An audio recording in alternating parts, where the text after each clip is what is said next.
The left's response to those Twitter files and the journalist's testimony was to attack the journalists, attack free speech, and attack a free press.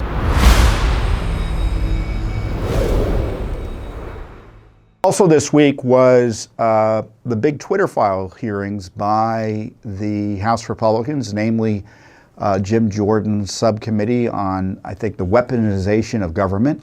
Now, Jim Jordan is a Republican from Ohio who is pretty hard-charging.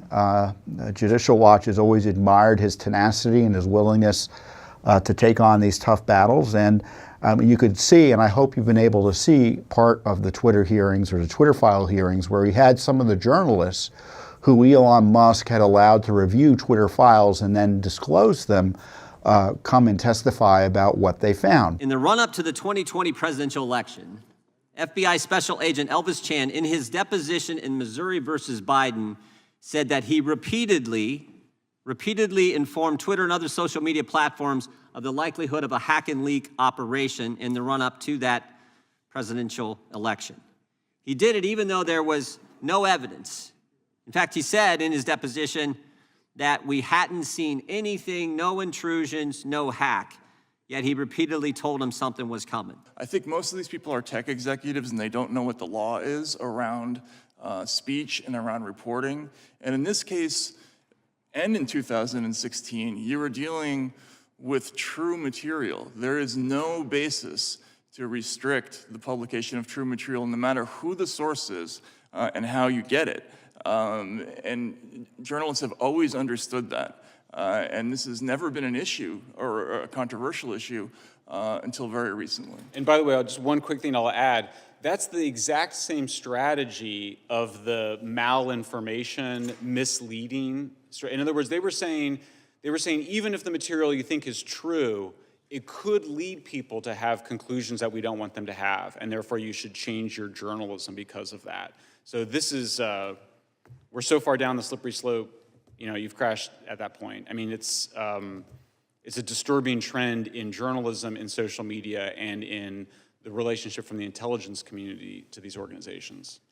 Now, the left's response to those Twitter files and the journalist's testimony was to attack the journalists, attack free speech, and attack a free press, and to justify and try to defend the censorship of Americans by the Biden administration in collusion with big tech, because that's what the Twitter files showed.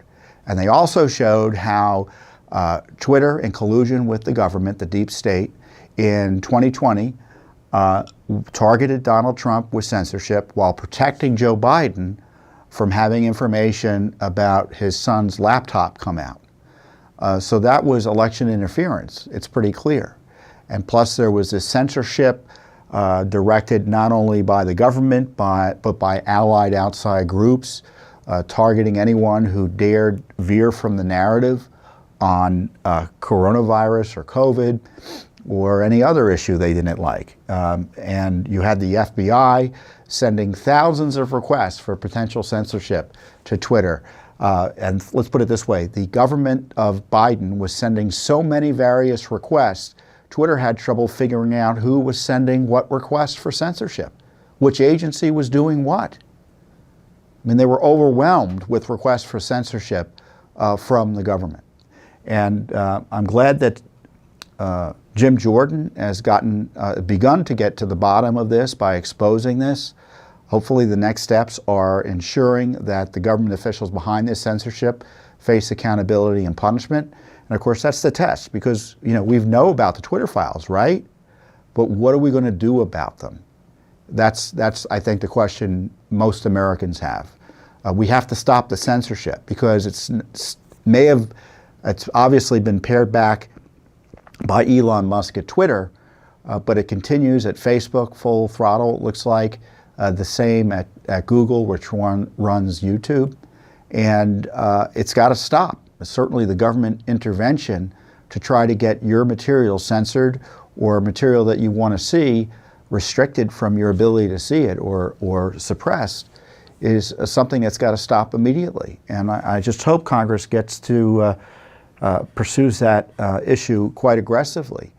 And of course, the Biden administration is continuing to push for censorship and suppression, not just directly by advocating for it, but by punishing and retaliating against Elon Musk for promoting freer speech on Twitter.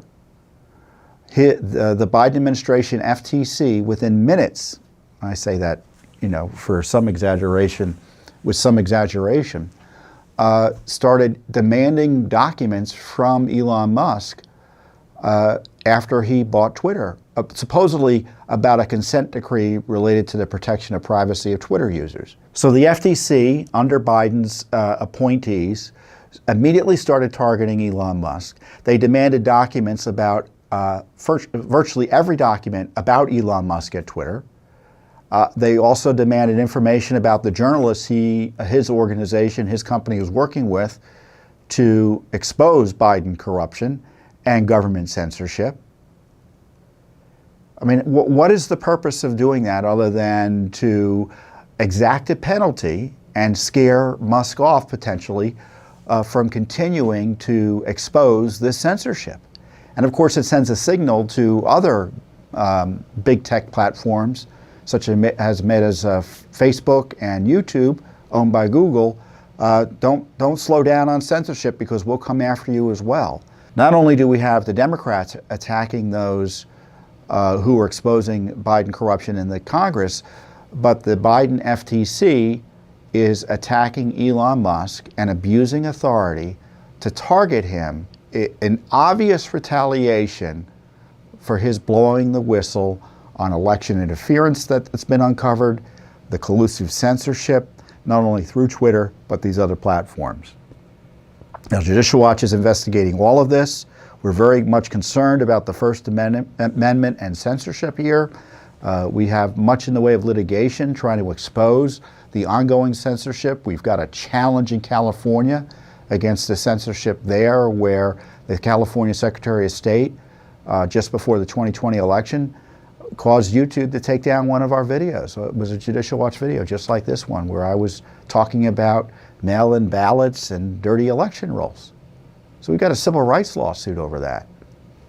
So this is the civil rights battle of our time in many ways. Your right to have free speech online. And this is pretty serious, where the government is retaliating through congressional offices and through the Biden administration, those citizens and good corporate citizens like Twitter and Elon Musk who are exposing and combating this. Thanks for watching. Don't forget to hit that subscribe button and like our video down below.